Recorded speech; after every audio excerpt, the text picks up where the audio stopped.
Nothing delights me more in the springtime than the sight of the first butterfly. Over their short lives, their fleeting glimpses brighten our days. John Keats wrote, "Those little bright-eyed things that float about the air on azure wing." He saw their innocent wandering as a joyful reminder of our own childhood. 300 years ago, a famous British naturalist wrote, "You ask what use are butterflies?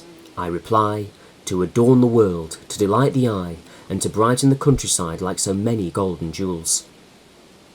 Butterflies mean so much to us, and many people, such as me, consider them to be the most beautiful creatures on earth.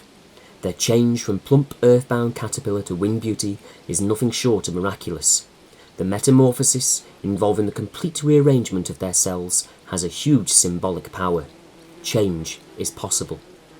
Poets had long celebrated beauties of the natural world, but Darwin revolutionised scientific thought about it, and with a sudden addition of time and money, amateur botanists, entomologists and birdwatchers sprang up like wildflowers to study the wonders of creation for themselves. The Victorians had a love affair with nature, thanks mostly to the Industrial Revolution, which gave middle-class society the leisure time to develop hobbies.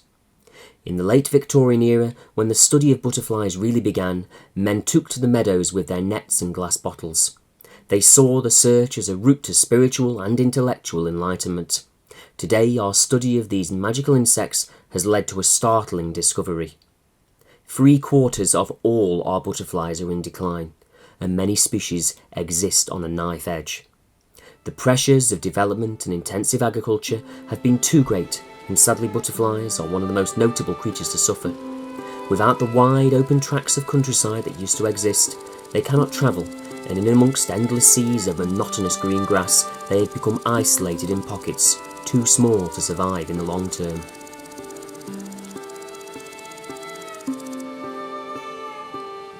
The Peak District's most endangered butterfly is found in just one small island on the edge of the Cheshire Plain. Known as the small pearl-bordered fritillary, this beautiful orange and brown butterfly was once much more widespread, but now it is confined to this small patch of acidic marshland. At this last bastion, its yearly numbers can be counted on one hand, and it seems inevitable that someday soon they will disappear into the heavens.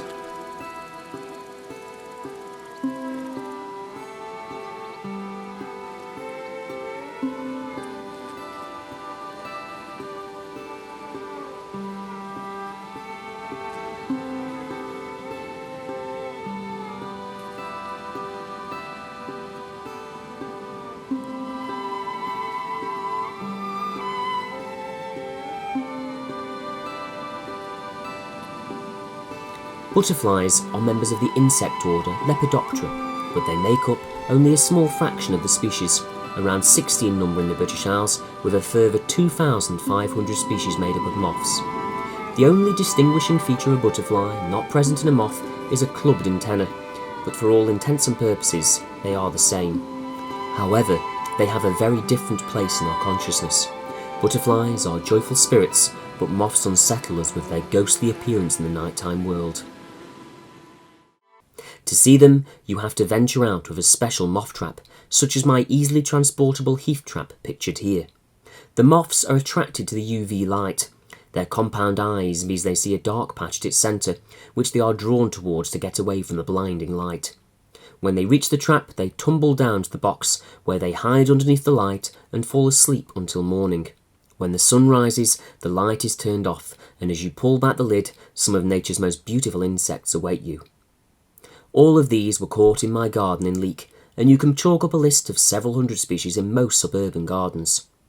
But you may be surprised to find out that over 100 of our moths could be seen flying during the daytime, and many of them are just as colourful as butterflies. These moths are flittering around the vegetation by the side of the River Dove, a perfectly tranquil location for observing many species of insect. Miles away from the Dove, and over 1,000 feet higher up, are the moors of the roaches. Feeding on the dense bilberry, in just a few spots you can find this bizarre species. It is a longhorn moth, so named for its enormous antennae, 5 times its body length. They have the longest antennae of all British moths, which more than overshadow their tiny bodies, usually no more than a centimetre in length. In their small groups, they dance in the sunlight. Rising up no more than 60 centimetres, they then drop back down to rest. This intricate dance is designed to attract females, who can be easily distinguished by their smaller antennae.